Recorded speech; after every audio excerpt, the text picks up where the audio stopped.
What's up, YouTube? Luke the window cleaner. Rihanna. Hi. She's driving and I'm just hanging out. It's our day off. We're gonna go see the in-laws. What's up, Mark? I got stocked up on mints. My nephew, he loves mints. So I try to buy different types of mints for him because I love him so much. He's always like, mints, please. Excuse me, mint? Mints. Okay. It's like a give and take. We got an external microphone, so it's the camera setup's a little long now, so I gotta hold on to it. But you get much better audio. But it's a little shaky.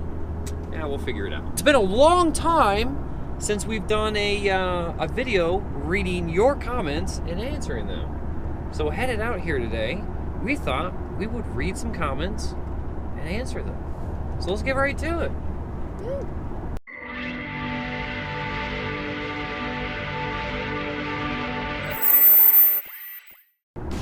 So the first question comes from Instagram. Eric Aberts asks, why do you always use a water-fed scrub brush pole? Just wondering.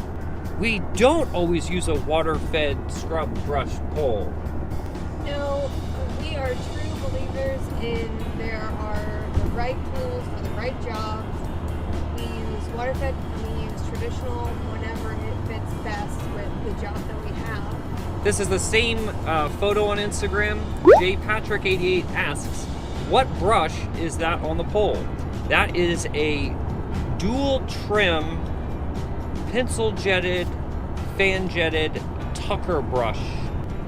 This is from our storefront pricing video. PB88 asks, what if you have a 2-story building and have to use a pole? How much would you charge for those windows? That's kind of a little generic, but because it really depends on the size of windows, the type of windows, the landscaping. Is this a maintenance clean? Is this a construction cleanup? So PB, there's a little bit more that goes into it.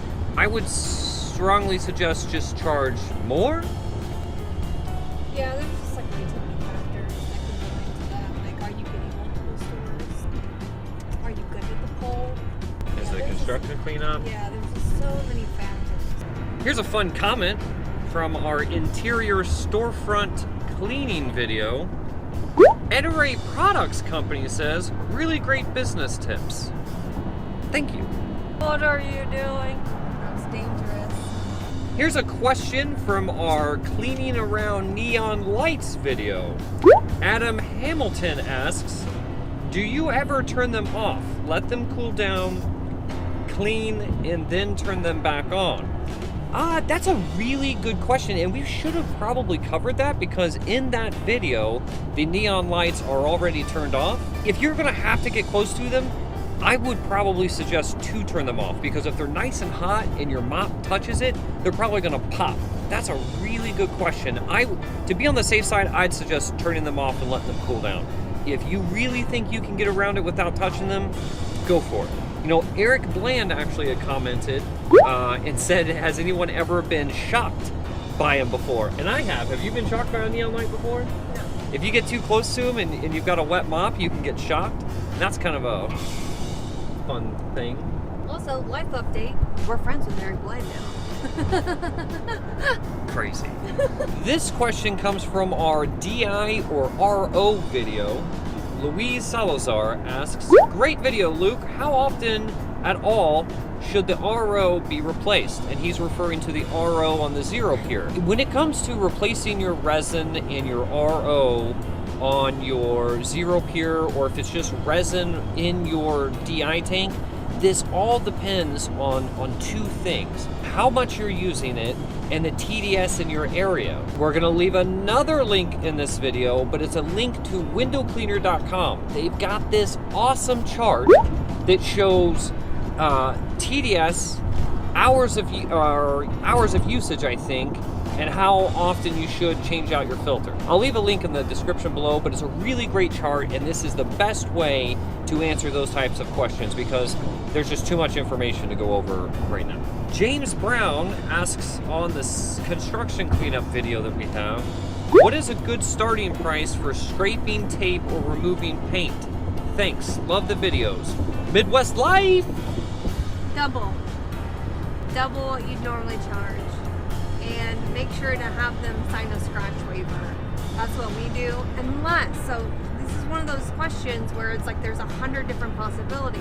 When a construction company reached out to us and was interested in us doing multiple homes for them a year, we come down on our price from, charging double, because we're gonna get how many houses from them a year? At least, I would say 4 a month in the busy times. And it's like, with that kind of reoccurring job, you can come down on your price a little bit.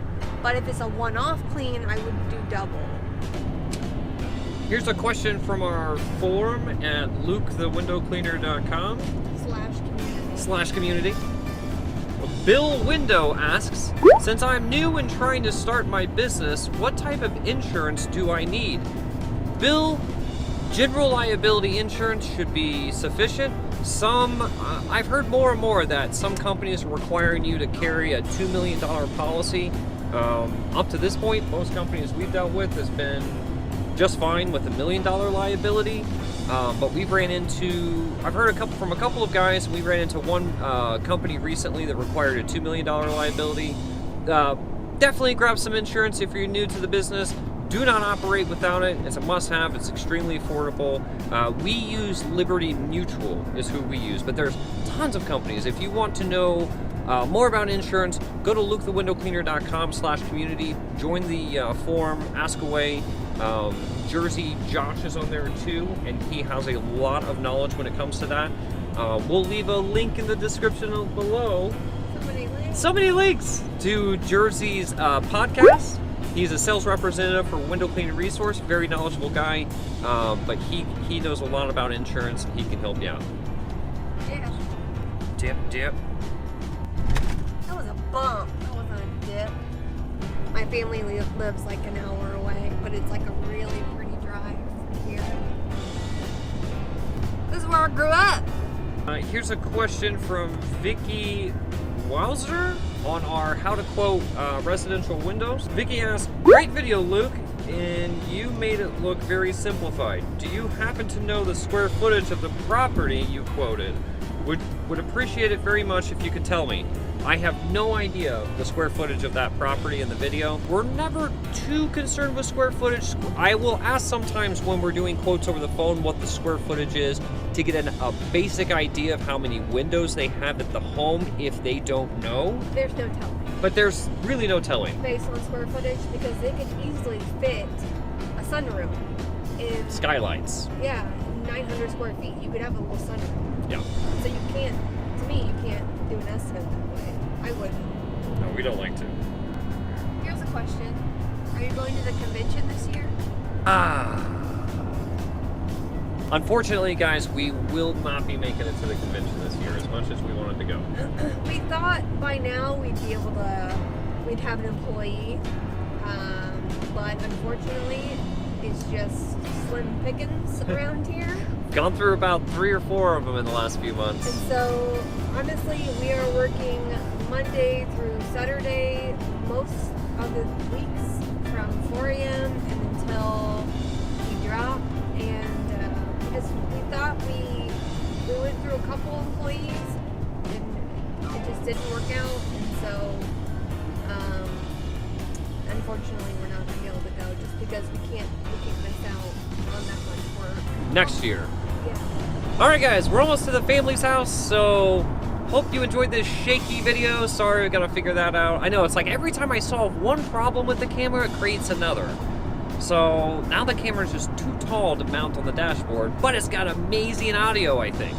Please don't forget to like this video, comment, ask more questions, and join our community at lukethewindowcleaner.com/community. That's gonna be the best spot to ask us questions.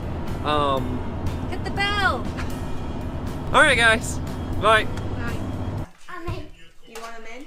Yeah. You stop it. Turn around, man.